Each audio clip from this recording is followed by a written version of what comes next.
To student ഇന്ന് നമ്മളിപ്പോൾ പഠിക്കാം. നമ്മളിപ്പോൾ ഓൺഗോയിങ് ആണ്. ഫോക്കസ് ഏരിയ ടോപ്പിക്സ് ബേസ് ചെയ്തിട്ടുള്ള വീഡിയോസ് ആണ് നമ്മൾ അപ്ലോഡ് ചെയ്യുന്നത്, ശരിയല്ലേ? സോ എല്ലാ സബ്ജക്ട്സിന്റെയും ഇനീഷ്യൽ വീഡിയോസ് ഇങ്ങനെ മെല്ലെ അപ്ലോഡ് ചെയ്ത് വരുന്നുണ്ട്.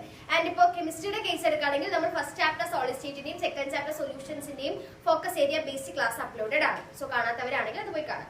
സോ ഇത് നമ്മൾ ഇന്ന് നോക്കാൻ പോകുന്നത് മൂന്നാമത്തെ chapter, that is electro chemistry എന്നുള്ള ചാപ്റ്ററിന്റെ ഫോക്കസ് ഏരിയ ടോപ്പിക്സ് നമ്മളൊന്ന് ജസ്റ്റ് ഒന്ന് ഡിസ്കസ് ചെയ്ത് പോവാം, അത്രയേ ഉള്ളൂ. ഓക്കെ, അപ്പൊ ഒന്നാമത്തെ കാര്യം നമുക്ക് റാപ്പിഡ് കോഴ്സിന്റെ കാര്യമൊക്കെ അറിയുന്നു വിചാരിക്കുന്നു. റാപ്പിഡ് കോഴ്സ് ഇപ്പൊ കറന്റ് സെക്കൻഡ് ബാച്ച് സ്റ്റാർട്ട് ചെയ്തിട്ടുണ്ട്. സെക്കൻഡ് ബാച്ചിൽ 1 മന്തിനകത്ത് നമ്മുടെ ഫോക്കസ് ഏരിയ ടോപ്പിക്സ് കവർ ചെയ്യും എന്നുള്ള ടാസ്ക് ആണ് നമ്മുടെ സെക്കൻഡ് ബാച്ച് സ്റ്റാർട്ട് ചെയ്തിരിക്കുന്നത്. ഓക്കെ, താല്പര്യമുള്ളവരാണെങ്കിൽ കോൺടാക്ട് ചെയ്യുക. ഇതിന്റെ ബേസിസിൽ ഒരു വീഡിയോ ചെയ്തിട്ടുണ്ട്. റാപ്പിഡ് കോഴ്സ് നിങ്ങൾക്ക് ഇൻട്രൊഡ്യൂസ് ചെയ്തുകൊണ്ടിട്ടുള്ള ഒരു വീഡിയോയും സ്റ്റുഡന്റ് ചെയ്തിട്ടുണ്ട്. സോ താല്പര്യമുള്ളവരാണെങ്കിൽ അതും കാണും. ഓക്കെ, ഫർദർ ഡീറ്റെയിൽസ് എന്തെങ്കിലും വേണമെന്നുണ്ടെങ്കിൽ കോൺടാക്ട് ചെയ്യാം. അപ്പൊ നമുക്ക് ഇതിനകത്തുള്ള ഫോക്കസ് ഏരിയ ടോപ്പിക്സ് ഞാൻ വായിക്കാം. ഒന്നാമത്തെ focus area topic of electrochemistry Nernst equation. Okay, രണ്ടാമത്തെ focus area topic variation of conductivity and molar conductivity with concentration. Variation of conductivity and molar conductivity with concentration. മൂന്നാമത്തെ focus area topic batteries. Okay, നാലാമത്തെ focus area topic എഴുതിയെടുക്കുന്നവരാണെങ്കിൽ എഴുതിയെടുക്കാം. Fuel cells. നാലാമത്തെ focus area topic fuel cells. അഞ്ചാമത്തെ focus area topic and the last focus area topic corrosion. Okay, അപ്പൊ നമ്മുടെ 5 focus area topics ഇതൊക്കെയാണെന്ന് നമ്മൾ പറഞ്ഞു. ഇനി നമുക്ക് ഓരോരോ ഫോക്കസ് ഏരിയ ടോപ്പിക്സ് നമുക്ക് ഡീറ്റെയിൽ ആയിട്ട് ഡിസ്കസ് ചെയ്ത് വരാം. ഓക്കെ, അപ്പൊ ഞാൻ പറഞ്ഞു നമ്മുടെ ഒന്നാമത്തെ ഫോക്കസ് ഏരിയ ടോപ്പിക് എന്ന് പറയുന്നത് Nernst ഇക്വേഷൻ ആണ്, ശരിയല്ലേ? സോ Nernst ഇക്വേഷൻ,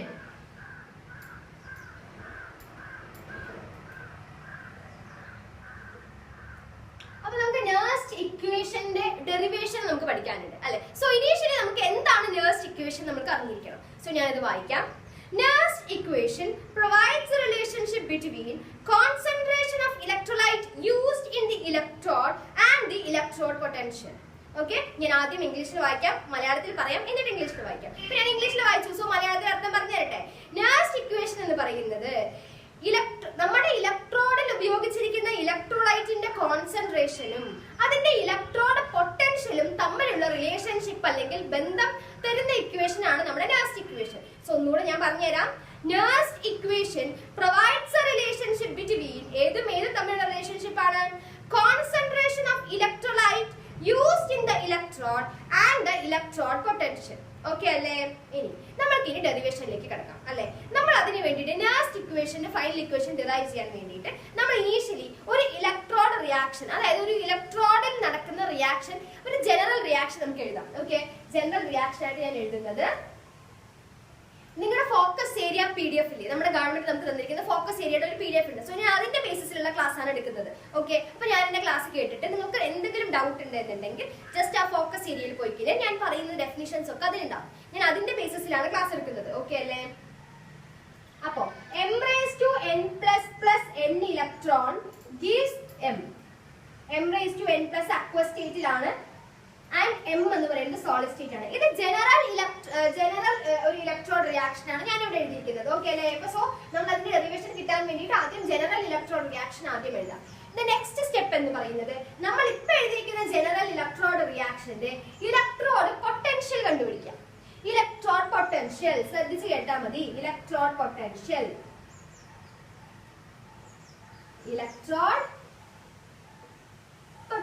എന്താണ് electrode potential reaction? E of m⁻n+m is equal to E0 m⁻n+m minus RT/NF log concentration of m divided by concentration of m⁻n+. കണ്ടിട്ടൊന്നും പേടിക്കാനില്ല, ഞാൻ പറഞ്ഞുതരാം. ഇലക്ട്രോഡ് പൊട്ടൻഷ്യലിന്റെ ഇക്വേഷൻ എന്ന് പറയുന്നത് E cell is equal to E0 cell minus RT/NF log concentration of reactant by concentration of product by concentration of reactant എന്നാണ്.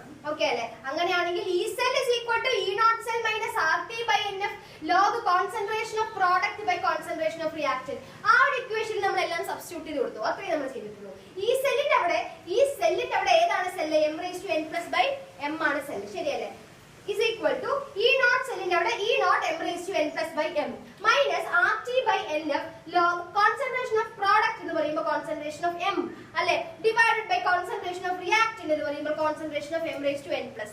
അത്രയേ ഇവിടെ ചെയ്തിട്ടുള്ളൂ. ആ ഇക്വേഷനിൽ നമ്മളിവിടെ സബ്സ്റ്റിറ്റ്യൂട്ട് ചെയ്ത് കൊടുക്കും. ഇനി നമുക്ക് നെക്സ്റ്റ് അറിഞ്ഞിരിക്കേണ്ട കാര്യം എന്ന് പറയുന്നത് ഈ എമ്മിനെ ദാറ്റ് ഈസ് ഈ കോൺസെൻട്രേഷൻ ഓഫ് എമ്മിനെ നമ്മൾ എടുക്കുന്നത് 1 ആയിട്ടാണ്.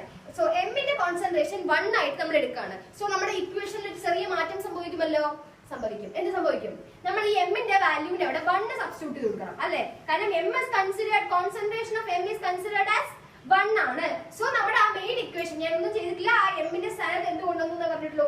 1 കൊണ്ടുവന്നു അല്ലെ. സോ നമുക്ക് ഇവിടെ കുറച്ച് ടേംസ് ഉണ്ട്. ആർ ഉണ്ട്, ടി ഉണ്ട്, എൻ ഉണ്ട്, എഫ് ഉണ്ട്. സോ ഇതൊക്കെ എന്തൊക്കെയാണ് എന്നും ഇതിന്റെ ഓരോന്നിന്റെയും വാല്യൂസ് ഏതൊക്കെയാണെന്ന് നമുക്ക് അറിഞ്ഞിരിക്കണം. ഓക്കെ, ജസ്റ്റ് എന്തായാലും ഇതൊക്കെ നിങ്ങൾക്ക് അറിയുന്ന കാര്യങ്ങളാണ്. എന്നാലും ഞാൻ പറഞ്ഞുതരാം. ആർ എന്ന് പറയുന്നത് യൂണിവേഴ്സൽ ഗ്യാസ് കോൺസ്റ്റന്റ് ആണ്. ശരിയല്ലേ? ആർ എന്ന് പറയുന്നത് യൂണിവേഴ്സൽ ഗ്യാസ് കോൺസ്റ്റന്റ് ആണ്. യൂണിവേഴ്സൽ ഗ്യാസ് കോൺസ്റ്റന്റിന്റെ വാല്യൂ എത്രയാണ്? 8.314 joule per kelvin per mole. Okay, R എന്ന് പറയുന്നത് ഞാൻ ഇതിലെ ഓരോ ടേംസും ഏതൊക്കെയാണെന്നാണ് പറഞ്ഞു തരുന്നത് അല്ലെ. ആർ എന്ന് പറയുന്നത് യൂണിവേഴ്സൽ ഗ്യാസ് കോൺസ്റ്റന്റ് ആണ്. അതിന്റെ value 8.314 joule per kelvin per mole. Okay, ഇനി അടുത്തത് ടി.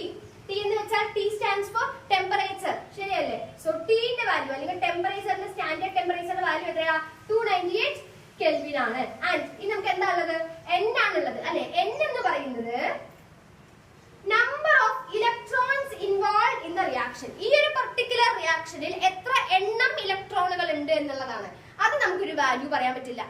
പറ്റോ? ഇല്ലല്ലോ. നമുക്ക് ടെമ്പറേച്ചർ ഇത്രയെന്ന് പറയുമ്പോൾ ഇത്ര എണ്ണം ഇലക്ട്രോണുകൾ ഉണ്ടെന്ന് പറയാൻ പറ്റോ? പറ്റില്ല. സോ ജസ്റ്റ് എൻ എന്ന് പറയുന്നത് നമ്പർ ഓഫ് ഇലക്ട്രോൺസ് ആണ് എന്ന് മാത്രം ഓർത്ത് വെക്കുക. നമ്പർ ഓഫ് ഇലക്ട്രോൺസ് ആണ്. ഇനി നമുക്ക് എഫ് എന്ന് പറഞ്ഞ സാധനം കൂടെ ഉണ്ട് അല്ലെ. എഫ് എന്തിനാ സ്റ്റാൻഡ് ചെയ്യുന്നു? F stands for F Faraday ആണ്. എഫ് എന്ന് പറയുന്നത് ഫാരഡേ ആണ്. അതിനുള്ളൊരു വാല്യൂയും കൂടെ ഉണ്ട് which is equal to 96500 coulomb. Okay, 96500 coulomb. Okay, അപ്പൊ ഓരോന്നിന്റെയും വാല്യൂസ് നമ്മൾ പഠിച്ചു വെക്കണം. ഓക്കെ അല്ലേ? സോ ഈ ഡെറിവേഷൻ ചോദിക്കുകയാണെങ്കിൽ നിങ്ങൾ ഈ സ്റ്റെപ്പ് കഴിഞ്ഞാൽ അടുത്ത ഇതിന്റെ വാല്യൂസ് ആണ് അല്ലെ. ഇനി നമുക്ക് എന്ത് ചെയ്യാൻ പറ്റും? നമ്മൾ ഇപ്പൊ എഴുതി വെച്ചിരിക്കുന്ന ഈ ഒരു പർട്ടിക്കുലർ റിയാക്ഷന്റെ ഇവിടെ ഈ ഒരു ഭാഗത്ത് ആറിന് വാല്യൂ കൊടുക്കാം, ടിക്ക് വാല്യൂ കൊടുക്കാം, എഫിന് വാല്യൂ കൊടുക്കാം. എന്നിന് വാല്യൂ കൊടുക്കാൻ എന്നിന്റെ വാല്യൂ ഇല്ല. സോ ഈ ആറിന് 8.314 കൊടുക്കാം, ടിക്ക് 298 കെൽവിൻ കൊടുക്കാം, എഫിന് 96500 കുളൂം കൊടുക്കാം, എൻ അതേപോലെ തന്നെ വെക്കാം. സോ അങ്ങനെ ചെയ്യുമ്പോൾ നമ്മുടെ ഇക്വേഷനിൽ വാല്യൂക്കൊക്കെ മാറ്റം വരില്ലേ? വരില്ലേ? അപ്പൊ നമ്മുടെ ഇക്വേഷൻ എങ്ങനെയായിട്ട് മാറും? ഫൈനൽ ഇക്വേഷൻ എങ്ങനെയായിട്ട് മാറും? E cell is equal to E naught cell minus ഇതിനൊക്കെ ഞാൻ വാല്യൂ സബ്സ്റ്റിറ്റ്യൂട്ട് ചെയ്ത് കൊടുക്കുന്ന സമയത്ത് നിങ്ങളുടെ കയ്യിൽ കാൽക്കുലേറ്റർ ഉണ്ടല്ലോ. സോ കാൽക്കുലേറ്റ് ചെയ്ത് ഏറ്റവും അവസാനം ഈ ആറിനും ടിക്കും എഫിനും വാല്യൂ ഇട്ട് നമുക്ക് എന്താ അവസാനം കിട്ടുക? 0.059 by n log concentration of 1 by concentration of m raised to n plus. ഇതാണ് നമ്മുടെ ലാസ്റ്റ് ഇക്വേഷൻ. നിങ്ങൾക്ക് ഒരു കൺഫ്യൂഷൻ വരാം. ഈ m raised to n plus by m ഉം ഇവിടത്തെയുള്ള m raised to n plus by m ഉം എവിടെ പോയി? അതായത് ഈ m raised to n plus എന്ന് പറയുന്നത് എന്താണ്? ഇത് എന്ത് ടേം ആണ്? ഈ സെൽ ടേം അല്ലേ? ഞാൻ തുടക്കത്തിലേ പറഞ്ഞു തന്നു. E cell is equal to E naught cell minus എന്നുള്ള ടേം ആണ്. സോ ഇതിന് പകരം ഞാൻ ഇവിടെ ഈ സെൽ എഴുതി. ജനറൽ ഇക്വേഷൻ അല്ലേ? ഇതിന്റെ ബേസിസിലല്ലോ. ജനറലി നമ്മൾ ഇങ്ങനെ എഴുതുക. So E cell is equal to E naught cell minus ഇതിനുള്ള വാല്യൂസ് ഒക്കെ സബ്സ്റ്റിറ്റ്യൂട്ട് ചെയ്ത് കൊടുക്കുമ്പോൾ 0.059 by n log ബ്രാക്കറ്റിൽ 1 by concentration of m raised to n plus. ഇതാണ് നെർസ്റ്റ് ഇക്വേഷൻ. സോ നെർസ്റ്റ് ഇക്വേഷൻ ഒരു മാർക്കിനാണ് ചോദിക്കുന്നതെങ്കിൽ ദയവ് ചെയ്ത് ഈ ഒരു വലിയ ഡെറിവേഷൻ എഴുതി സമയം കളയരുത്. ഫൈനൽ ഇക്വേഷൻ മാത്രം എഴുതാം. ഓക്കെ, 3 മാർക്കിന് അങ്ങനെയൊക്കെയാണ് ആ റേഞ്ചിലൊക്കെയാണ് ചോദിക്കുന്നത് എന്നുണ്ടെങ്കിൽ ഈ ഒരു അത്ര സ്റ്റെപ്പുള്ള റിയാക്ഷൻ ഒന്നല്ലല്ലോ. 3 സ്റ്റെപ്പ് അല്ലേ ഡെറിവേഷനിൽ. സോ ആ ഒരു 3 സ്റ്റെപ്പ് കൂടെ എഴുതിയിട്ട് നെർസ്റ്റ് ഇക്വേഷൻ എന്ന് പറഞ്ഞ ഒന്നാമത്തെ ഫോക്കസ് ഏരിയ ഇതാണ്. മനസ്സിലായിട്ടാണ് ചേർക്കുന്നത്. നമുക്ക് നമ്മുടെ സെക്കൻഡ് ഫോക്കസ് ഏരിയ ടോപ്പിക്കിലേക്ക് കിടക്കാം. നമ്മുടെ സെക്കൻഡ് ഫോക്കസ് ഏരിയ ടോപ്പിക് എന്ന് ഞാൻ ബോർഡിൽ എഴുതിയിട്ടുണ്ട്. Variation of conductivity and molar conductivity with concentration. കോൺസെൻട്രേഷനിൽ വ്യത്യാസങ്ങൾ സംഭവിക്കുന്ന സമയത്ത് നമ്മുടെ കണ്ടക്ടിവിറ്റിന്റെയും മോളാർ കണ്ടക്ടിവിറ്റിക്കും എന്തൊക്കെ വ്യത്യാസങ്ങൾ സംഭവിക്കുന്നു എന്നുള്ളതാണ് നമുക്ക് ഈ ഒരു ടോപ്പിക്കിൽ പഠിക്കാനുള്ളത്. ഓക്കെ അല്ലേ? അപ്പോൾ നമുക്ക് ആദ്യം കണ്ടക്ടിവിറ്റി എന്താണെന്നും മോളാർ കണ്ടക്ടിവിറ്റി എന്താണെന്ന് പറയണം. എന്നാലല്ലേ അത് എങ്ങനെയൊക്കെ മാറ്റം സംഭവിക്കും നമുക്ക് അറിയുള്ളൂ. സോ കണ്ടക്ടിവിറ്റി എന്ന് പറയുന്നത് കാപ്പ വെച്ച് റെപ്രസെന്റ് ചെയ്യും. Kappa that is nothing but K. Okay, conductivity represent ചെയ്യുന്നത് കെ വെച്ചിട്ടാണ്. മോളാർ കണ്ടക്ടിവിറ്റി റെപ്രസെന്റ് ചെയ്യുന്നത് ലാംഡ എം വെച്ചിട്ടാണ്. ഓക്കെ അല്ലേ? കണ്ടക്ടിവിറ്റി റെപ്രസെന്റ് ചെയ്യുന്നത് K. K stands for kappa and molar conductivity represent ചെയ്യുന്നത് ലാംഡ എം വെച്ചിട്ടാണ്. ഓക്കെ, ഇനി ഞാൻ കണ്ടക്ടിവിറ്റി എന്താണെന്ന് പറയാം. ഇംഗ്ലീഷിൽ വായിക്കാം, മലയാളത്തിൽ വായിക്കാം, എന്നിട്ട് ഇംഗ്ലീഷിൽ പറയാം. ഓക്കെ, അപ്പൊ നിങ്ങൾക്ക് കുറച്ചുകൂടെ തറവാകും. കണ്ടക്ടിവിറ്റി ശ്രദ്ധിച്ച് കേൾക്കുക. Conductivity is the conductance of a conductor having unit length and unit area of cross section. Conductivity is the conductance of a conductor having unit length and unit area of cross section. ഈ unit ലെങ്ത്തും unit area of cross section എന്ന് വെച്ചാൽ എന്താണ്? Unit volume എന്നല്ലേ അർത്ഥം അല്ലെ? Unit എന്ന് വെച്ചാൽ 1 എന്നാണ് അർത്ഥം അല്ലെ? സോ യൂണിറ്റ് ലെങ്ത്തും unit area of cross section എന്ന് വെച്ച് കഴിഞ്ഞാൽ യൂണിറ്റ് വോളിയം അല്ലെങ്കിൽ 1 വോളിയം എന്നാണ് അർത്ഥം. സോ യൂണിറ്റ് വോളിയം കണ്ടക്ടറിന്റെ കണ്ടക്ടൻസ് ആണ് കണ്ടക്ടിവിറ്റി അല്ലെ? യൂണിറ്റ് വോളിയം കണ്ടക്ടറിന്റെ കണ്ടക്ടൻസ് ആണ് കണ്ടക്ടിവിറ്റി. ഓക്കെ അല്ലേ? ഒന്നുകൂടെ ഇംഗ്ലീഷിൽ വായിക്കട്ടെ. Conductivity is the conductance of a conductor having unit length and unit area of cross section. അപ്പൊ ഞാൻ പറഞ്ഞു യൂണിറ്റ് ലെങ്തും unit area of cross section എന്ന് വെച്ച് കഴിഞ്ഞാൽ യൂണിറ്റ് വോളിയം എന്നാണ് അർത്ഥം. സോ യൂണിറ്റ് വോളിയം കണ്ടക്ടറിന്റെ കണ്ടക്ടൻസ് ആണ് കണ്ടക്ടിവിറ്റി. ഓക്കെ അല്ലേ? യൂണിറ്റ് എന്ന് പറയുന്നത് ഓം ഇൻവേഴ്സ് മീറ്റർ ഇൻവേഴ്സ് ആണ്. ഓം ഇൻവേഴ്സ് മീറ്റർ ഇൻവേഴ്സ് ആണ് നമ്മുടെ കണ്ടക്ടിവിറ്റിന്റെ യൂണിറ്റ്. അപ്പൊ കണ്ടക്ടിവിറ്റി കാപ്പ കെ വെച്ച് റെപ്രസെന്റ് ചെയ്യും. അത് എന്താണെന്ന് പഠിച്ചു, അതിന്റെ യൂണിറ്റ് എന്താണെന്ന് പഠിച്ചു. ഓക്കെ, ഇനി നമുക്ക് നമ്മുടെ അടുത്ത ടേം ആയിട്ടുള്ള മോളാർ കണ്ടക്ടിവിറ്റിയിലേക്ക് കിടക്കാം. മോളാർ കണ്ടക്ടിവിറ്റി ഞാൻ ഇംഗ്ലീഷിൽ വായിക്കാം, മലയാളത്തിൽ പറഞ്ഞുതരാം. Molar conductivity is the conductivity of 1 mole of an electrolytic solution kept between 2 electrode with unit area of cross section and at a distance of unit length. Okay അല്ലേ? അതായത് molar conductivity എന്ന് പറയുന്നത് 1 മോൾ concentration ഉള്ള electrolytic solution, 1 മോൾ concentration ഉള്ള electrolytic solution unit area ഉള്ള ഇലക്ട്രോഡുകളിന്റെ ഇടയ്ക്കുള്ള 1 മോൾ concentration ഉള്ള electrolytic solution and അവരെ 2 ഇലക്ട്രോഡും തമ്മിലുള്ള ഡിസ്റ്റൻസ് എന്ന് പറയുന്നത് 1 യൂണിറ്റ് ലെങ്ത് ആണ്. ഞാൻ വരച്ച് കാണിച്ചു തരാം. ജസ്റ്റ് ഒരു ഇമാജിനറി ഫിഗർ ആയിട്ട് മാത്രം കൺസിഡർ ചെയ്ത് അതേപടി എടുത്ത് മനസ്സിൽ വെക്കരുത്. ജസ്റ്റ് ഞാൻ നിങ്ങൾക്ക് മനസ്സിലാവാൻ വേണ്ടി വരയ്ക്കാം. നമ്മളൊരു ബീക്കർ എടുത്തു. ഓക്കെ, അതിലേക്ക് 2 ഇലക്ട്രോഡ് വെച്ചിട്ടുണ്ട്. 2 ഇലക്ട്രോഡ് വെച്ചിട്ടുണ്ട്. ഇതിനിടയ്ക്ക് ഇലക്ട്രോലിറ്റിക് സൊല്യൂഷൻ 1 മോൾ കോൺസെൻട്രേഷനിലെ ഇലക്ട്രോലിറ്റിക് സൊല്യൂഷൻ വെച്ചിട്ടുണ്ട്. ഇതിന്റെ ഏരിയ എന്ന് പറയുന്നത് 1 മീറ്റർ സ്ക്വയർ ആണ്. ഇവർ രണ്ടുപേരും തമ്മിലുള്ള ഡിസ്റ്റൻസും 1 മീറ്റർ ആണ്. ആൻഡ് ഇതിനകത്തുള്ള ഇലക്ട്രോലിറ്റിക് സൊല്യൂഷന്റെ കോൺസെൻട്രേഷനും 1 മോൾ ആണ്. സോ 1 മോൾ ഇലക്ട്രോലിറ്റിക് സൊല്യൂഷൻ ഉള്ള ആ ഇലക്ട്രോലിറ്റിക് സൊല്യൂഷൻ വെച്ചിരിക്കുന്ന 2 ഇലക്ട്രോഡുകൾ തമ്മിലുള്ള ദൂരം 1 മീറ്റർ ആകുമ്പോൾ ആൻഡ് ആ ഇലക്ട്രോഡുകളുടെ ഏരിയ എന്ന് പറയുന്നത് 1 മീറ്റർ സ്ക്വയർ ആകുമ്പോൾ ഉള്ള കണ്ടക്ടിവിറ്റിനെയാണ് നമ്മൾ മോളാർ കണ്ടക്ടിവിറ്റി എന്ന് പറയാം. മനസ്സിലായോ? അതായത് 1 ആവുന്ന കേസ് അങ്ങനെ മാത്രം ഓർത്ത് വയ്ക്കാം. ഇത് 1 മോൾ ആവണം, തമ്മിലുള്ള ഡിസ്റ്റൻസ് 1 മീറ്റർ ആവണം, ഇതിന്റെ ഏരിയ എന്ന് പറയുന്നത് 1 മീറ്റർ സ്ക്വയർ ആവണം. ഇങ്ങനെ ആവുന്ന സമയത്തുള്ള കണ്ടക്ടിവിറ്റിനെയാണ് നമ്മൾ മോളാർ കണ്ടക്ടിവിറ്റി എന്ന് പറയാം. ഓക്കെ, ഇത് ഞാൻ നിങ്ങൾക്ക് മനസ്സിലാവാൻ വേണ്ടി മാത്രം വെച്ച ഫിഗർ ആണ്. ഇത് അതേപടി ഇങ്ങനെ മനസ്സിൽ വെച്ചിട്ട് ഇങ്ങനെയാണ് എന്നൊന്നും വിചാരിച്ച് വെക്കരുത്. ഓക്കെ അല്ലേ? ഇപ്പൊ എന്തെങ്കിലും വായിക്കണ്ടല്ലോ. ഓക്കെ അല്ലേ? യൂണിറ്റ് ഞാൻ എഴുതാം കേട്ടോ. Unit centimetre square mole inverse. Okay അല്ലേ? ഇതാണ് യൂണിറ്റ്. അപ്പൊ നമ്മൾ രണ്ടിന്റെയും എന്താണെന്ന് പഠിച്ചു, അത് എങ്ങനെ റെപ്രസെന്റ് ചെയ്യുന്ന പഠിച്ചു, രണ്ടിന്റെയും യൂണിറ്റ് പഠിച്ചു അല്ലെ? ഇനി നമ്മൾക്ക് അടുത്ത് അറിഞ്ഞിരിക്കേണ്ട കാര്യം റിലേഷൻ ഓഫ് നമ്മുടെ ടോപ്പിക് എന്താണ്? Variation of conductivity and molar conductivity with concentration. So കണ്ടക്ടിവിറ്റിയും കോൺസെൻട്രേഷൻ തമ്മിലുള്ള റിലേഷൻ അല്ലെങ്കിൽ അവർ തമ്മിലുള്ള ബന്ധം പഠിക്കണം. മോളാർ കണ്ടക്ടിവിറ്റിയും കോൺസെൻട്രേഷൻ തമ്മിലുള്ള ബന്ധവും നമുക്ക് പഠിക്കണം. ശരിയല്ലേ? സോ കണ്ടക്ടിവിറ്റി കോൺസെൻട്രേഷനുമായിട്ട് എങ്ങനെ റിലേറ്റഡ് ആണ് എന്നുള്ളതാണ് നമ്മുടെ ഒന്നാമത്തെ ചോദ്യം അല്ലെങ്കിൽ ഒന്നാമത്തെ അറിഞ്ഞിരിക്കേണ്ട കാര്യം. ഞാൻ വായിക്കാം. Relation between conductivity and concentration. Okay അല്ലേ? So concentration is directly proportional to conductivity. Clear അല്ലേ? കോൺസെൻട്രേഷനും കണ്ടക്ടിവിറ്റിയും തമ്മിൽ അല്ലെങ്കിൽ കണ്ടക്ടിവിറ്റിയും കോൺസെൻട്രേഷനും തമ്മിൽ എങ്ങനെയാണ് ബന്ധം? അവര് തമ്മിൽ ഡയറക്ട്ലി പ്രൊപ്പോർഷണൽ ആണ്. ഡയറക്ട്ലി പ്രൊപ്പോർഷണൽ എന്ന് വെച്ച് കഴിഞ്ഞാൽ കോൺസെൻട്രേഷൻ കൂടുമ്പോൾ കണ്ടക്ടിവിറ്റി കൂടും. ഓക്കെ അല്ലേ? ഇങ്ങനെയാണ് കോൺസെൻട്രേഷനും കണ്ടക്ടിവിറ്റിയും തമ്മിലുള്ള ബന്ധം. They are directly proportional. Okay അല്ലേ? അതായത് ഫോർ എക്സാമ്പിൾ ഞാൻ ഒരു കാര്യം നിങ്ങൾക്ക് പറഞ്ഞുതരാം. നമ്മുടെ ലൈവിലുള്ള പിള്ളേർക്ക് ഞാൻ പറഞ്ഞു കൊടുത്തൊരു കാര്യമാണ്. നമ്മുടെ കയ്യിൽ ഒരു സൊല്യൂഷൻ, നമ്മുടെ കയ്യിൽ ഒരു ആസിഡ് ഉണ്ടെന്ന് വിചാരിക്കാം. ഓക്കെ, നമ്മൾ ലാബിൽ കയറുന്ന സമയത്ത് നമ്മുടെ അടുത്ത് വെച്ചിരിക്കുന്ന ആസിഡുകളൊക്കെ എന്ത് ആസിഡ്സ് ആയിരിക്കും? ഡൈല്യൂട്ടഡ് ആയിരിക്കും. ഡൈല്യൂട്ടഡ് എന്ന് വെച്ച് കഴിഞ്ഞാൽ വെള്ളം കലർത്തിയ ആസിഡ്സ് ആയിരിക്കും. ഒരിക്കലും സ്ട്രോങ് ആസിഡ്സ് നമ്മുടെ അടുത്ത് വെക്കില്ല. ഓക്കെ, സ്ട്രോങ് ആസിഡ്സ് എപ്പോഴും എവിടെ വെക്കുള്ളൂ? സ്ട്രോങ് ആസിഡ്സ് എപ്പോഴും ടീച്ചേഴ്സിന്റെ അടുത്ത് വെക്കുന്നു. നമ്മുടെ കയ്യിൽ എപ്പോഴും സ്ട്രോങ് ആസിഡ്സ് വെക്കാറില്ല പൊതുവെ. ഓക്കെ അല്ലേ?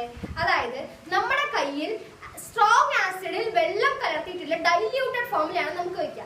അതായത് ഡൈല്യൂഷൻ കൂടുമ്പോൾ കോൺസെൻട്രേഷൻ കുറയും.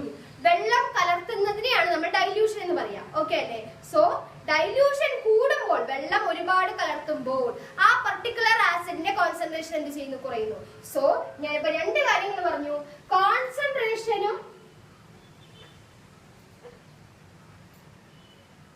കണ്ടക്ടിവിറ്റിയും തമ്മിലുള്ള ബന്ധം. Concentration, conductivity.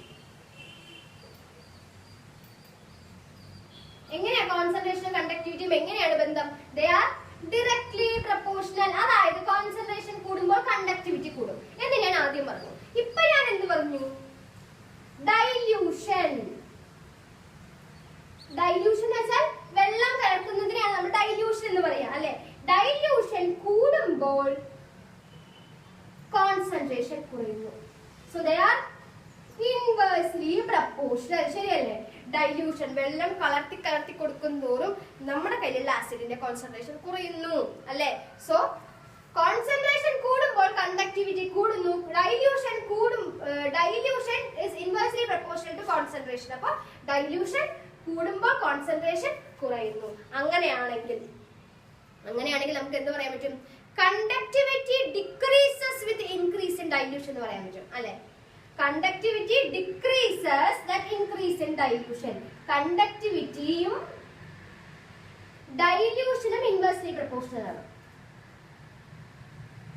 ഈ മൂന്ന് കാര്യങ്ങൾ ഒന്ന് ഓർത്തു വെക്കുക. ഈസി ആയിട്ടുള്ള കാര്യങ്ങളാണ്, മനസ്സിലാക്കി പഠിച്ചാൽ മതി. കോൺസെൻട്രേഷനും കണ്ടക്ടിവിറ്റിയും ഡയറക്ട്ലി പ്രൊപ്പോർഷണൽ ആണ്. ഡൈല്യൂഷനും കോൺസെൻട്രേഷനും ഇൻവേഴ്സ്ലി പ്രൊപ്പോർഷണൽ ആണ്. കണ്ടക്ടിവിറ്റിയും ഡൈല്യൂഷനും ഇൻവേഴ്സ്ലി പ്രൊപ്പോർഷണൽ ആണ്. അർത്ഥം മനസ്സിലാക്കി പഠിച്ചു കഴിഞ്ഞാൽ ഈസിയാണ്. അപ്പൊ ഈ കാര്യം മനസ്സിലായില്ലേ? ഇപ്പൊ നമ്മൾ പഠിച്ചത് കോൺസെൻട്രേഷന്റെ കേസാണ്. ഇനി നമുക്ക് എന്താ കണ്ടക്ടിവിറ്റിയുടെ കേസാണ്. ഇനി നമുക്ക് എന്ത് പഠിക്കാനുണ്ട്?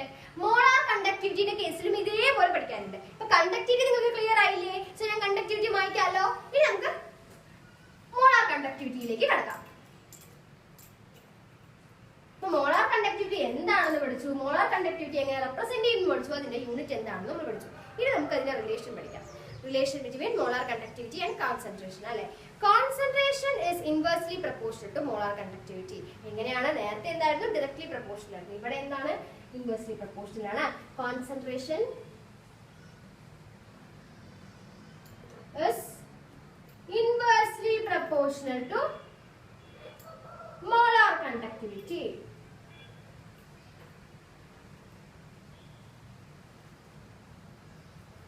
അതായത് കോൺസെൻട്രേഷൻ കൂടുമ്പോൾ മോളാർ കണ്ടക്ടിവിറ്റി കുറയുന്നു, കോൺസെൻട്രേഷൻ കുറയുമ്പോൾ മോളാർ കണ്ടക്ടിവിറ്റി കൂടുന്നു. അതാണ് ഇൻവേഴ്സ്ലി പ്രൊപ്പോർഷണലിന്റെ കണ്ടീഷൻ. ഓക്കെ അല്ലേ? ഇതാണ് കോൺസെൻട്രേഷനും മോളാർ കണ്ടക്ടിവിറ്റിയും. ആൻഡ് ഡൈല്യൂഷനും മോളാർ കണ്ടക്ടിവിറ്റി തമ്മിലുള്ള ബന്ധം എന്താണ്? ഡൈല്യൂഷൻ കൂടുമ്പോൾ മോളാർ കണ്ടക്ടിവിറ്റി കൂടുന്നു. ഡൈല്യൂഷൻ കൂടുമ്പോൾ മോളാർ കണ്ടക്ടിവിറ്റി കൂടുന്നു. അതായത് they are directly proportional. Dilution കൂടുമ്പോൾ മോളാർ കണ്ടക്ടിവിറ്റി കൂടുന്നു. They are directly proportional. അപ്പൊ കൃത്യമായിട്ട് മനസ്സിലായില്ലേ? കോൺസെൻട്രേഷൻ മോളാർ കണ്ടക്ടിവിറ്റി തമ്മിലുള്ള ബന്ധം, ഡൈല്യൂഷൻ മോളാർ കണ്ടക്ടിവിറ്റിയും തമ്മിലുള്ള ബന്ധം മനസ്സിലായില്ലേ? ഇതാണ്. ഇനി നമുക്ക് നമ്മുടെ അടുത്ത കാര്യത്തിലേക്ക് കടക്കാം. ഓക്കെ ഓക്കെ സ്ട്രോങ് ഇലക്ട്രോലൈറ്റും വീക്ക് ഇലക്ട്രോലൈറ്റിന്റെയും തമ്മിൽ മോളാർ കണ്ടക്ടിവിറ്റി നമുക്ക് ചെറിയ ചെറിയ വ്യത്യാസങ്ങളുണ്ട്. ജനറലി ഒരു ഇലക്ട്രോലൈറ്റിന്റെ കേസ് നമുക്ക് പറയാൻ പറ്റില്ല. മോളാർ കണ്ടക്ടിവിറ്റി പൊതുവെ ഇലക്ട്രോലൈറ്റിന്റെ കേസിൽ നിന്ന് പറയാൻ പറ്റില്ല. സ്മോൾ ഇലക്ട്രോലൈറ്റിന്, സ്ട്രോങ് ഇലക്ട്രോലൈറ്റിന് വേറെ, വീക്ക് ഇലക്ട്രോലൈറ്റിന് വേറെ കേസ് ഉണ്ട്. സോ അതിന് വേണ്ടിയിട്ട് ഒരു ഗ്രാഫിക്കൽ റെപ്രസെന്റേഷൻ ഉണ്ട്. സ്ട്രോങ് ഇലക്ട്രോലൈറ്റിന്റെയും വീക്ക് ഇലക്ട്രോലൈറ്റിന്റെയും മോളാർ കണ്ടക്ടിവിറ്റിയുടെ ഗ്രാഫിക്കൽ റെപ്രസെന്റേഷൻ എന്ന് എക്സാമിൽ ചോദിച്ചു കഴിഞ്ഞാൽ നിങ്ങൾ വരയ്ക്കേണ്ട റെപ്രസെന്റേഷൻ ഞാൻ ഇപ്പൊ വരച്ചു കാണിച്ചത്.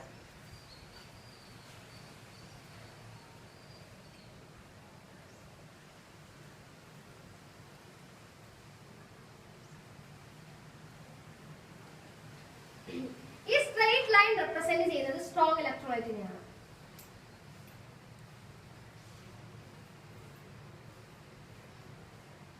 ഓക്കെ, ഈ കർവ് റെപ്രസെന്റ് ചെയ്യുന്നത് വീക്ക് ഇലക്ട്രോലൈറ്റിനെയാണ്.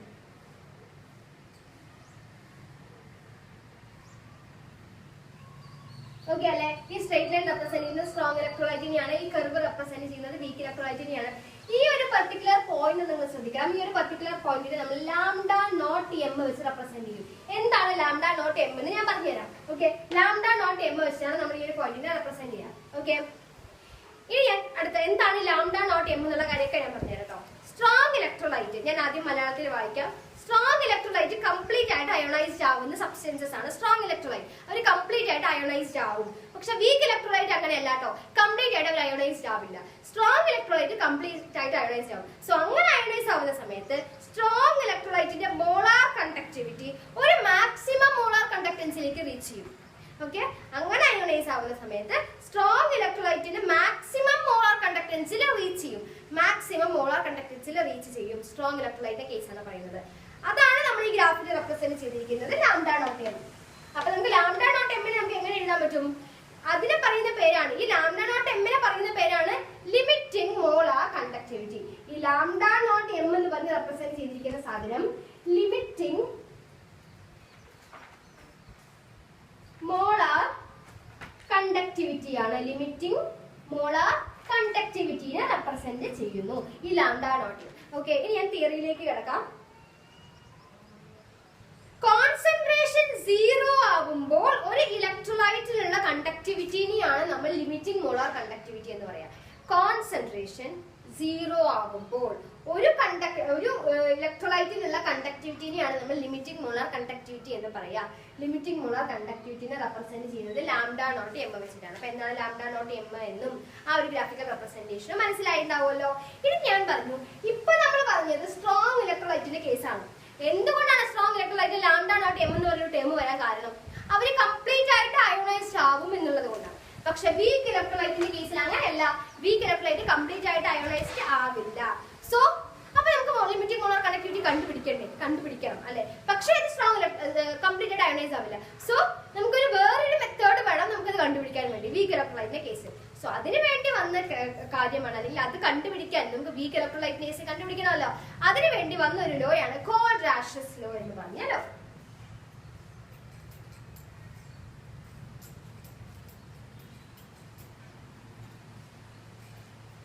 അതിനുവേണ്ടി വീക്ക് ഇലക്ട്രോലൈറ്റിന്റെ നമ്മുടെ മോളാർ കണ്ടക്ടിവിറ്റി കണ്ടുപിടിക്കാൻ വേണ്ടി വന്ന ലോയാണ് കോൾഡ്-രാഷസ് law.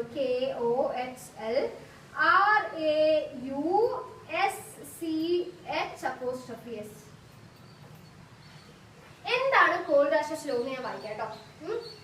Molar conductance at infinite dilution of a strong electrolyte is equal to the sum of the molar ionic conductance of the cation and anion at infinite dilution. ഒരു തവണ കേട്ടത് കൊണ്ട് law മനസ്സിലാവില്ല, ഞാൻ മലയാളത്തിൽ വായിക്കാം. ഓക്കെ, മലയാളത്തിൽ ഞാൻ നിങ്ങൾക്ക് അർത്ഥം പറഞ്ഞുതരാം.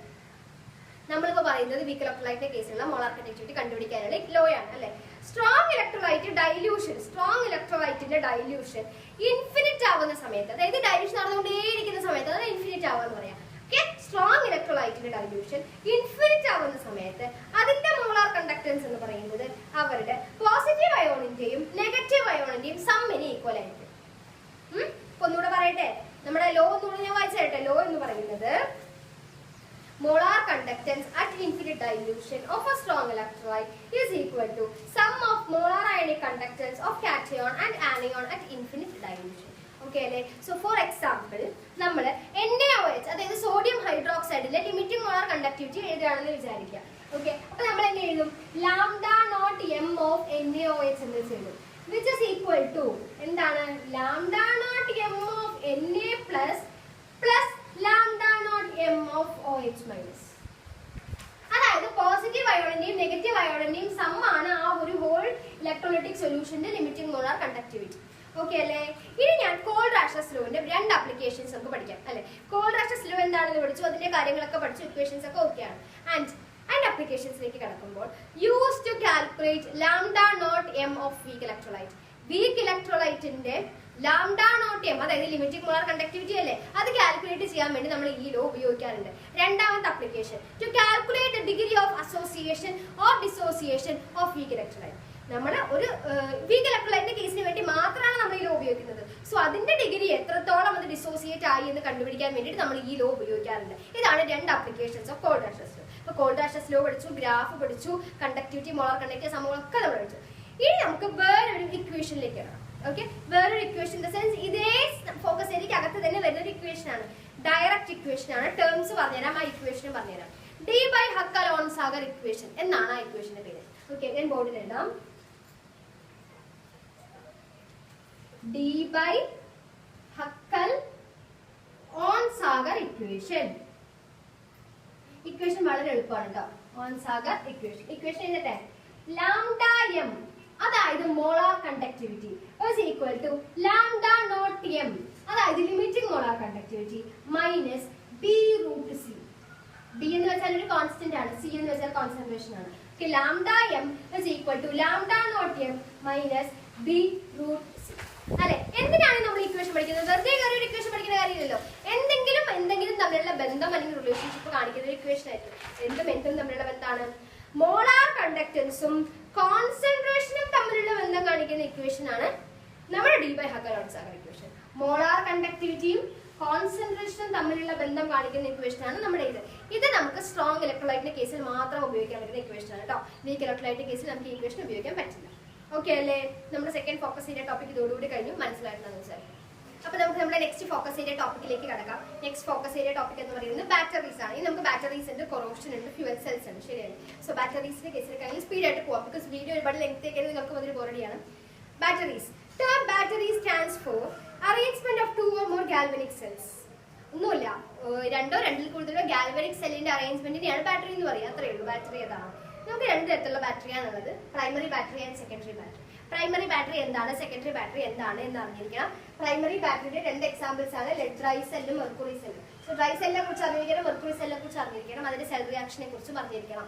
ഓക്കെ, നമ്മുടെ സെക്കൻഡറി ബാറ്ററിയുടെ രണ്ട് എക്സാമ്പിൾസ് ആണ് lead storage battery, nickel cadmium cell. ഇത് രണ്ടിന്റെയും ഓവറോൾ റിയാക്ഷൻ അല്ലെങ്കിൽ അതിന്റെ എന്താണ് സാധനം നമുക്ക് അറിഞ്ഞിരിക്കണം. സോ ഇനീഷ്യലി ഞാൻ ആദ്യം എന്താണ് പ്രൈമറി സെൽസ് എന്നും എന്താണ് സെക്കൻഡറി സെൽസ് എന്നും പറഞ്ഞുതരാം.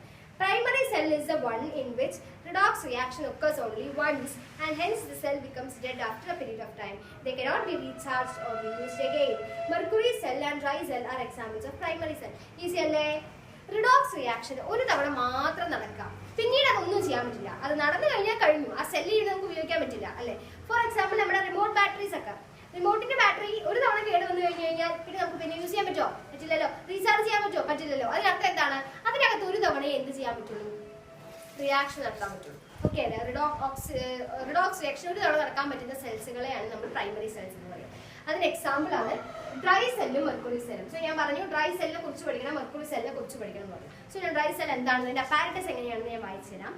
It consists of a cylindrical zinc container. അതിനകത്തൊരു സിങ്ക് കണ്ടെയ്നർ ഉണ്ട്, ലൈക്ക് സിലിണ്ടറിക്കൽ സിങ്ക് കണ്ടെയ്നർ ഉണ്ട്, ആക്ടിങ് ആസ് ആനോഡ്. അത് ആനോഡ് ആയിട്ട് ആക്ട് ചെയ്യുന്നു. A graphite rod at the center, not touching the base of the container, act as cathode. ഒരു graphite road ഉണ്ട്. Okay, ആ zinc കണ്ടെയ്നറിന്റെ എവിടെയും തട്ടുന്നൊന്നുമില്ല, ബേസിലൊന്നും തട്ടുന്നൊന്നുമില്ല. പക്ഷേ ആ നമ്മുടെ ഗ്രാഫൈറ്റ് റോഡാണ് കാഥോഡ് ആയിട്ട് ആക്ട് ചെയ്യുന്നത്. Graphite rod has a brass cap for better electrical contact and is surrounded by powdered MnO2 and carbon powder.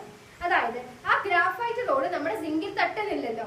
അതിന്റെ ഗ്രാഫൈറ്റ് എന്ന് പറഞ്ഞ സാധനം പൊതുവെ ഇലക്ട്രിസിറ്റി കണ്ടക്ട് ചെയ്യും. പക്ഷെ അതിന്റെ ഇലക്ട്രിസിറ്റി കണ്ടക്ടൻസ് കൂട്ടാൻ വേണ്ടിയിട്ട് നമ്മൾ രണ്ട് സാധനങ്ങളാണ് ആഡ് ചെയ്ത് കൊടുക്കുന്നത്.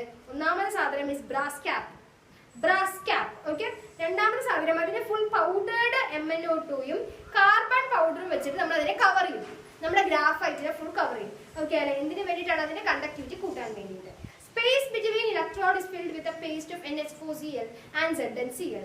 നമ്മൾ രണ്ട് ഇലക്ട്രോഡ്, അതായത് സിങ്ക് ഇലക്ട്രോഡും നമ്മുടെ ഗ്രാഫൈറ്റും അല്ലെ, ഇത് രണ്ടും തമ്മിലുള്ള സ്പേസ് ഫിൽ ചെയ്തിരിക്കുന്നത് പേസ്റ്റ് ഓഫ് NH4Cl, അതായത് ammonium chloride and zinc chloride വെച്ചിട്ടാണ്.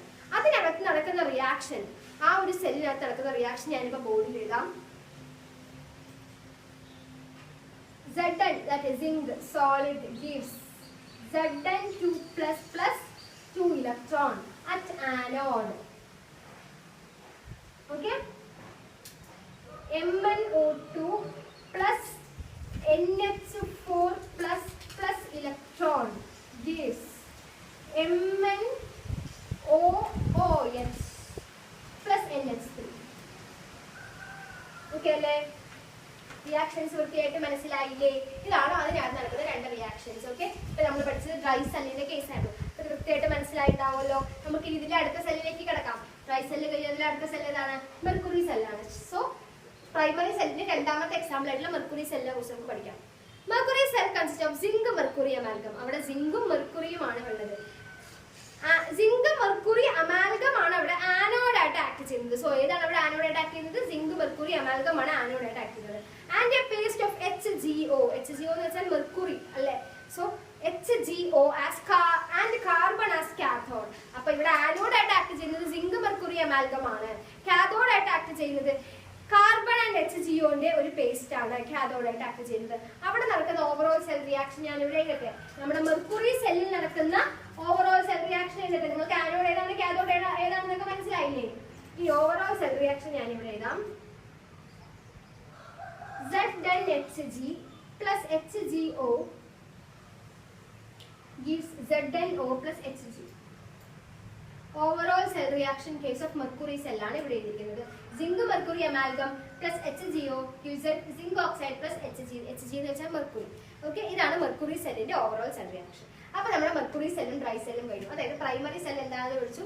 അതിനകത്തുള്ള 2 എക്സാമ്പിൾസ് ഡ്രൈ സെല്ലിനെ കുറിച്ചും മെർക്കുറി സെല്ലിനെ കുറിച്ചും അതിനകത്തുള്ള റിയാക്ഷൻസ് നമ്മൾ പഠിച്ചു. ഇനി നമുക്ക് പഠിക്കാനുള്ളത് സെക്കൻഡറി സെൽ എന്താണ്, അല്ലെങ്കിൽ സെക്കൻഡറി ബാറ്ററി എന്താണെന്ന് പഠിക്കണം. അതിന്റെ 2 എക്സാമ്പിൾസ് ആണ് lead storage battery, nickel cadmium സെല്ലിനെ കുറിച്ച് നമുക്ക് പഠിക്കാനുണ്ട് അല്ലെ. സോ നമുക്ക് ആദ്യം സെക്കൻഡറി ബാറ്ററി എന്താണെന്ന് പഠിക്കാം. അപ്പൊ പ്രൈമറി ബാറ്ററി ഞാൻ പറഞ്ഞു റിമോട്ടിലെ ബാറ്ററി ആണെന്ന് പറഞ്ഞു. അതായത് നമുക്ക് റീചാർജ് ചെയ്യാൻ പറ്റില്ല അല്ലെ. അതായത് അതിനകത്ത് ഒരു തവണയേ റിഡോക്സ് റിയാക്ഷൻ നടക്കുള്ളൂ, അത് കഴിഞ്ഞാൽ അത് ഡെഡ് ആവും അല്ലെ. സെക്കൻഡറി ബാറ്ററിയുടെ കേസിൽ അങ്ങനെയല്ല. അതിനകത്ത് റിയാക്ഷൻസ് പിന്നെയും നമുക്ക് റീചാർജ് ചെയ്തുകൊണ്ട് നമുക്ക് റീസ്റ്റോർ ചെയ്യാൻ പറ്റും. നമ്മുടെ മൊബൈൽ ഫോണിന്റെ ബാറ്ററിയാണ് നമുക്ക് എളുപ്പത്തിൽ വിളിക്കാൻ പറ്റുക. അതിനകത്ത് ഒരു തവണ ചാർജ് ഇറങ്ങിക്കഴിഞ്ഞാൽ പിന്നെ നമുക്ക് ചാർജ് ചെയ്യാൻ പറ്റില്ലേ? നമ്മുടെ ഫോണിൽ ചാർജർ അല്ലേ. സോ നമുക്ക് റീചാർജ് ചെയ്ത് യൂസ് ചെയ്യാൻ പറ്റും. അപ്പൊ അത് വൃത്തിയായിട്ട് ഒരു കെമിസ്ട്രി ടേംസ് ഒക്കെ വരുമല്ലോ. നമ്മുടെ മൊബൈൽ ഫോണിന്റെ ബാറ്ററിയാണ് സെക്കൻഡറി ബാറ്ററി എന്ന് എഴുതിയാൽ പോരാ. സോ കെമിസ്ട്രി സബ്ജക്റ്റിൽ കെമിസ്ട്രി ടേംസ് ഒക്കെ കാണും. സോ ഇത് വായിക്കാം കേട്ടോ. Secondary cell is one in which can be recharged passing electric current and hence can be used again and again. Okay. Third, redox reactions ഒന്നിൽ കൂടുതൽ തവണ നടക്കും, അല്ലെങ്കിൽ റീചാർജ് ചെയ്ത് നമുക്ക് യൂസ് ചെയ്യാൻ പറ്റും, again and again യൂസ് ചെയ്യാൻ പറ്റും. ഇതിന് 2 എക്സാമ്പിൾസ് ആണ് lead storage battery and nickel cadmium storage cells are examples of secondary cells. So lead storage battery നെ കുറിച്ച് ഞാൻ ആദ്യം പറയാം. It consists of lead as anode. ഇവിടെ anode ഏതാണ്? lead ആണ്. And a grid of lead packed with PbO2. Lead packed with PbO2. PB എന്ന് വെച്ചാൽ lead oxide. PB എന്ന് വെച്ചാൽ lead oxide. ലെഡും ലെഡ് ഓക്സൈഡും തമ്മിലുള്ള ഒരു ഗ്രിഡ് പാക്കിംഗ് ആണ് ഇതിന്റെ കാഥോഡ് ആയിട്ട് ആക്ട് ചെയ്യുന്നത്. ഓക്കെ, സൾഫ്യൂരിക് ആസിഡ് ആണ് ഇവിടെ ഉപയോഗിച്ചിരിക്കുന്ന ഇലക്ട്രോലൈറ്റ് എന്ന് പറയുന്നത്. റിയാക്ഷൻ ടേക്കിംഗ് പ്ലേസ്, ഇവിടെ നടക്കുന്ന റിയാക്ഷൻ ആനോഡ് വരെ കാഥോഡ് വരെ ഞാൻ ബോർഡിൽ എഴുതട്ടെ. ഓക്കെ, ആനോഡ് നമ്മുടെ ലെഡ് സ്റ്റോറേജ് ബാറ്ററിയിൽ ആനോഡിൽ നടക്കുന്ന reaction Pb plus SO4 2- gives PbSO4 plus 2 electron. ഇത് ആനോഡിൽ നടക്കുന്ന റിയാക്ഷൻ. ഓക്കെ, കാഥോഡിൽ നടക്കുന്ന റിയാക്ഷനിലേക്ക് കിടക്കാം. PbO2 plus SO4 2- plus 4H plus 2 electron is PbSO4 plus 2H2O. PbSO4 plus 2H2O. ഈ റിയാക്ഷൻസ് ഒക്കെ എഴുതി തന്നെ പഠിക്കണം കേട്ടോ. ഞാൻ ഇവിടെ എഴുതിയത് കൊണ്ട് നിങ്ങൾക്ക് പഠിക്കണമെന്നില്ല. സോ നിങ്ങൾ എഴുതി തന്നെ പഠിക്കണം. ആനോഡിലെ റിയാക്ഷൻ വേറെ, കാഥോഡിലെ റിയാക്ഷൻ വേറെ. ഓക്കെ, ഇനി നമുക്ക് അടുത്ത സെല്ലിലേക്ക് കിടക്കാം. അതായത് നിക്കൽ സ്റ്റോറേജ് കഴിഞ്ഞു. ഏറ്റവും അവസാനത്തെ സെല്ലായിട്ടുള്ള ലെഡ് സ്റ്റോറേജ് വരും. അടുത്തത് നിക്കൽ കാഡ്മിയം സെൽ അല്ലെ. നിക്കൽ കാഡ്മിയം സ്റ്റോറേജ് സെല്ലിന്റെ പ്രത്യേകത, അല്ലെങ്കിൽ അവിടെ നടക്കുന്ന ഓവറോൾ കെമിക്കൽ റിയാക്ഷൻ ഞാനിവിടെ എഴുതാം. ഇത് ഓക്കെ അല്ലേ? അത് മായ്ക്കാമല്ലോ അല്ലെ.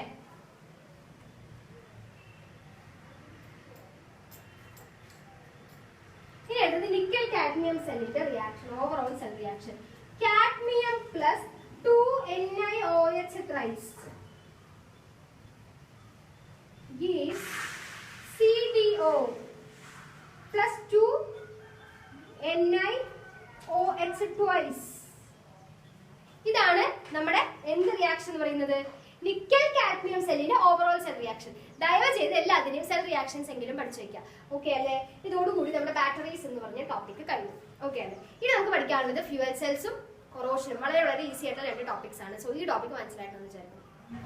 നമുക്ക് നമ്മുടെ അടുത്ത ഫോക്കസ് ചെയ്ത ടോപ്പിക്കിലേക്ക് എടുക്കാം. അതായത് ഫ്യൂവൽ സെൽസ്. ഓക്കെ, ഫ്യൂവൽ സെൽസിന്റെ കേസ് എന്താണ്? ഫ്യൂവൽ സെൽ എന്ന് പറയുമ്പോൾ അതിനകത്തുള്ള റിയാക്ഷനും സംഭവങ്ങളൊക്കെ ഞാൻ പറഞ്ഞു കേട്ടോ. Fuel cells എന്ന് പറയുന്നത് they are devices which convert energy produced by combustion of fuel directly into electrical energy. Fuel കമ്പസ്റ്റന് ശേഷം കിട്ടുന്ന എനർജിനെ ഇലക്ട്രിക്കൽ എനർജി ആയി കൺവേർട്ട് ചെയ്യാന്നുള്ള കാര്യമാണ് ഫ്യൂവൽ സെൽസ് ചെയ്യുന്നത്. ഓക്കെ, നമുക്ക് ഇവിടെ പഠിക്കാനുള്ളത് H2O2 ഫ്യൂവൽ സെല്ലിനെ കുറിച്ചാണ്. സോ H2O2 ഫ്യൂവൽ സെല്ലിന്റെ ഡയഗ്രം നിങ്ങൾ ടെക്സ്റ്റ് ബുക്സിലൊക്കെ പ്രൊവൈഡ് ആണല്ലോ. സോ അത് വരച്ച സമയങ്ങളേണ്ട കാര്യമില്ലല്ലോ. H2O2 ഫ്യൂവൽ സെല്ലിന്റെ അപ്പാരറ്റസ് ഞാൻ വായിക്കാം. H2O2 ഫ്യൂവൽ സെല്ലിനകത്ത് ഒരു പോറസ് കാർബൺ ഇലക്ട്രോഡ് ഉണ്ട്. പോറസ് എന്ന് വെച്ചാൽ ഓട്ടയുള്ള കാർബൺ ഇലക്ട്രോഡ് ഉണ്ട്. ആ hydrogen and oxygen are bubbled through porous carbon electrode. ആ പോറസ് കാർബൺ ഇലക്ട്രോഡിനകത്ത് കൂടെയാണ് നമ്മുടെ ഹൈഡ്രജനും നമ്മുടെ ഓക്സിജനും എന്ത് ചെയ്യുന്നത്, ബബിൾ ചെയ്ത് പോകുന്നത്. ഓക്കെ അല്ലേ? അതിനകത്ത് അഫ്കോഴ്സ് KOH അല്ലെങ്കിൽ NaOH സൊല്യൂഷന് വേണ്ടി ഇലക്ട്രോലൈറ്റ് ആയിട്ട് ഉണ്ട് കേട്ടോ. സോ ആനോഡിൽ നടക്കുന്ന റിയാക്ഷൻ വേറെ, കാഥോഡിൽ നടക്കുന്ന റിയാക്ഷൻ വേറെ. ഞാൻ എഴുതാം.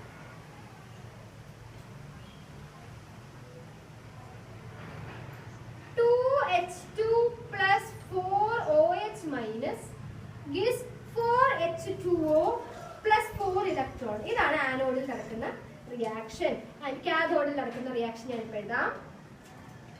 O2 plus 2H2O plus 4 electron gives 4OH minus. Okay, overall cell reaction. Overall എന്ന് വെച്ചാൽ രണ്ടും കൂടെ കൂട്ടി എഴുതാ, അത്രേ ഉള്ളൂ. ഓവറോൾ സെൽ റിയാക്ഷൻ എന്തായി? 2H2 plus O2 gives 2H2O. ഇതാണ് ഓവറോൾ സെൽ റിയാക്ഷൻ. ഓക്കെ അല്ലേ? അപ്പോൾ ആനോഡിൽ നടക്കുന്നത് കാഥോഡിൽ നടക്കുന്നത് ഓവറോൾ നമ്മൾ പഠിച്ചു. ഇനി advantages of H2O2 fuel cell. H2O2 fuel cell ഉപയോഗിക്കുന്നത് കൊണ്ടുള്ള ഗുണങ്ങളാണ് അഡ്വാൻറ്റേജസ്. ഒരു 3 അഡ്വാൻറ്റേജസ് പഠിച്ചിരിക്കാം. പൊല്യൂഷൻ ഫ്രീ ആണ്. H2O2 fuel cells pollution free ആണ്. ഹൈ എഫിഷ്യൻസി ആണ്. ഹൈലി എഫിഷ്യന്റ് ആണ്. അത് വളരെ ഈസി ആയിട്ട് നടക്കും, എഫിഷ്യന്റ് ആയിട്ട് നടക്കും അല്ലെ? Fuel cells have long life. അവർക്ക് വളരെ ലോങ് ലൈഫാണ്, കുറെ കാലത്തേക്ക് നിൽക്കും. ആൻഡ് നമുക്കൊരു അഡ്വാൻറ്റേജ് കൂടെ പഠിക്കാം. Continuous source of energy if gas supplies maintain. നമ്മൾ കൊടുക്കുന്ന H2യും ഓക്സിജനും കണ്ടിന്യൂസ് ആയിട്ട് കൊടുത്തു കഴിഞ്ഞു കഴിഞ്ഞാൽ കണ്ടിന്യൂസ് ആയിട്ട് ഒരു എനർജി ഇതിനകത്ത് പ്രൊഡ്യൂസ് ചെയ്തോളൂ. ഈ 4 അഡ്വാൻറ്റേജസ് നോട്ട് ചെയ്ത് വെക്കാൻ പഠിക്കാം. ഓക്കെ അല്ലേ? ഇതോടുകൂടി നമ്മുടെ ഈ ഫോക്കസ് ഏരിയ ടോപ്പിക്കിനകത്തുള്ള ദാറ്റ് ഈസ് ഒരു ടോപ്പിക് കഴിഞ്ഞു. നമുക്ക് ഏറ്റവും ലാസ്റ്റ് ഒരു ടോപ്പിക് കൂടിയാണ്, ചെറിയ ടോപ്പിക്കാണ് കൊറോഷൻ. കൊറോഷന്റെ വെച്ചാൽ എന്താണ്? വളരെ ഈസി ആയിട്ട് പറയാം. നമ്മുടെ ചുറ്റും കാണുന്ന ഏതൊരു മെറ്റലും തുരുമ്പെടുക്കുന്ന പ്രോസസ്സിനെയാണ് കൊറോഷൻ. അതാണ് വളരെ ഈസി ആയിട്ട് നമുക്ക് പറയാൻ പറ്റുക. റസ്റ്റ് ഓഫ് അയൺ അല്ലെ? അയൺ തുരുമ്പെടുക്കുന്നതൊക്കെ നമ്മുടെ കൊറോഷൻ കാറ്റഗറി വരും. സോ പക്ഷെ നമ്മൾ പഠിക്കുന്നത് കെമിസ്ട്രിയാണ്. സോ ജസ്റ്റ് തുരുമ്പെടുത്തൊന്നും എഴുതാൻ പറ്റില്ല. കെമിക്കലി അതിന്റെ കെമിസ്ട്രി ടേംസ് ഒക്കെ റിലേറ്റ് ചെയ്തിട്ട് വേണം എഴുതാൻ അല്ലെ? കൊറോഷൻ എന്ന് വായിക്കാം. ആൻഡ് അതിന്റെ പ്രിവെന്റ് എങ്ങനെ ചെയ്യാമെന്നും വായിക്കാം കേട്ടോ. It is a process in which metal is oxidized by loss of electrons into some electromagnetic substances. Okay അല്ലേ? ഒരു അയൺ ആണെങ്കിൽ അയൺ ഓക്സിഡൈസ്ഡ് ആയിട്ട് എങ്ങനെ ഓക്സിഡൈസ്ഡ് ആയി? ഇലക്ട്രോണുകളെ നഷ്ടപ്പെടുത്തിയിട്ട് വേറെ ഏതെങ്കിലും ഒരു ഫോം ആയിട്ട് മാറുന്നു. ആ മാറുന്ന വേറെ ഏതെങ്കിലും ഒരു ഫോം ആണ് ആ ഒരു കാണുന്ന ബ്രൗൺ കളർ റസ്റ്റ് ആയിട്ട് മാറുന്നത്. അത് ഓരോ മെറ്റലിനും ഓരോ തരത്തിലാണ്. ഓക്കെ അല്ലേ? Example rusting of iron. നമ്മുടെ കൊറോഷന്റെ എക്സാമ്പിൾ ആണ് റസ്റ്റിംഗ് ഓഫ് അയൺ ആണ്. ആൻഡ് നമുക്ക് എങ്ങനെ കൊറോഷൻ പ്രിവെന്റ് ചെയ്യാം? നമ്മുടെ ചുറ്റും കാണുന്ന ഏതൊരു മെറ്റീരിയലും കൊറോഷൻ പ്രിവെന്റ് ചെയ്യണത് എങ്ങനെ? നോർമലി നമ്മുടെ വീടിന്റെ സ്റ്റെയർ കേസ് തുരുമ്പെടുത്തു കഴിഞ്ഞാൽ നമുക്ക് വലിയ bulk amount of economic loss ഒന്നും സംഭവിക്കുന്നില്ല. പക്ഷേ നമുക്ക് വലിയ വലിയ ബിൽഡിങ്സ് എടുക്കുകയാണെങ്കിൽ, വലിയ വലിയ ബ്രിഡ്ജസ് ഒക്കെ എടുക്കുകയാണെങ്കിൽ അവിടെയൊക്കെ വളരെ വലിയ മാസ് എമൗണ്ട് ഓഫ് അയൺ അല്ലെങ്കിൽ മെറ്റൽസ് ആണ് യൂസ് ചെയ്യുന്നത്. സോ ആ ഒരു പർട്ടിക്കുലർ ഇത്രയും വലിയൊരു ഹ്യൂജ് എമൗണ്ട് ഉള്ള നമ്മുടെ ആ ഒരു പർട്ടിക്കുലർ മെറ്റൽ അവിടെ തുരുമ്പെടുത്ത് പോവാ അല്ലെങ്കിൽ ഇങ്ങനെയൊക്കെ ആവുന്ന സമയത്ത് എക്കണോമിക് ലോസ് സംഭവിക്കും. ആൻഡ് ആ ഒരു പർട്ടിക്കുലർ സാധനം ഇപ്പൊ ബ്രിഡ്ജ് ആണെങ്കിൽ പൊട്ടിപ്പോകും, ആക്സിഡൻസ് സംഭവിക്കാനുള്ള സാധ്യത വളരെ വളരെ കൂടുതലാണ്. സോ നമുക്ക് എന്ത് ചെയ്യാം? ഒന്നില്ലെങ്കിൽ നമുക്ക് ആ ഒരു പെർട്ടിക്കുലർ സബ്സ്റ്റൻസിനെ ലൂബ്രിക്കൻസ് വെച്ചിട്ട് അല്ലെങ്കിൽ ഒരു പെയിന്റ് ഒക്കെ ചെയ്ത് കഴിഞ്ഞു കഴിഞ്ഞാൽ നമുക്ക് എന്താണ് എക്സ്റ്റേണൽ അറ്റ്മോസ്ഫിയറുമായിട്ട് കോൺടാക്ട് ഇല്ലാതെ ഇരിക്കും അല്ലെ? സോ ഇതൊരു മെത്തേഡ് ഓഫ് പ്രിവെന്റിങ് കൊറോഷൻ ആണ്. ഡയറക്റ്റ് കോൺടാക്ട് ഉണ്ടാവില്ല അല്ലെ? ശരിയല്ലേ? സോ ആ ഒരു മെത്തേഡ് വഴി നമുക്ക് പ്രിവെന്റ് ചെയ്യാം. ആൻഡ് മാക്സിമം പെയിന്റിങ് അല്ലെങ്കിൽ പോലും മാക്സിമം നമ്മുടെ മെറ്റാലിക് സർഫസിന് അറ്റ്മോസ്ഫിയറുമായിട്ട് കോൺടാക്ട് ഇല്ലാതിരിക്കാനുള്ള ഏതൊരു മെത്തേഡ് യൂസ് ചെയ്താലും കൊറോഷൻ പ്രിവെന്റ് ചെയ്യാൻ പറ്റും.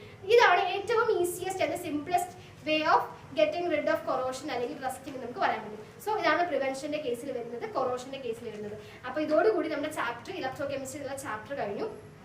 എല്ലാ ടോപ്പിക്സും കവർ ചെയ്തിട്ടുണ്ട്. എല്ലാ ടോപ്പിക്സും ഡീറ്റെയിൽഡ് ആയിട്ട് തന്നെ ഞാൻ പറഞ്ഞിട്ടുണ്ട്. എന്തെങ്കിലും ഫർദർ ഡൗട്ട്സ് ഉണ്ടെങ്കിൽ കമന്റ് ചെയ്യുക, അല്ലെങ്കിൽ ഗ്രൂപ്പിൽ നമുക്ക് വാട്സ്ആപ്പ് ഗ്രൂപ്പിൽ വരെ ചോദിക്കാം. റാപ്പിഡ് കോഴ്സ് താല്പര്യമുള്ളവരാണെങ്കിൽ കോൺടാക്ട് ചെയ്യുക. എന്തെങ്കിലും ഫർദർ ഡൗട്ട്സ് ഉണ്ടെങ്കിലും സ്റ്റുഡന്റ് വാട്സ്ആപ്പ് ഗ്രൂപ്പിലൂടെ നമുക്ക് ക്ലിയർ ചെയ്ത് തരാം. And thank you so much for watching this video.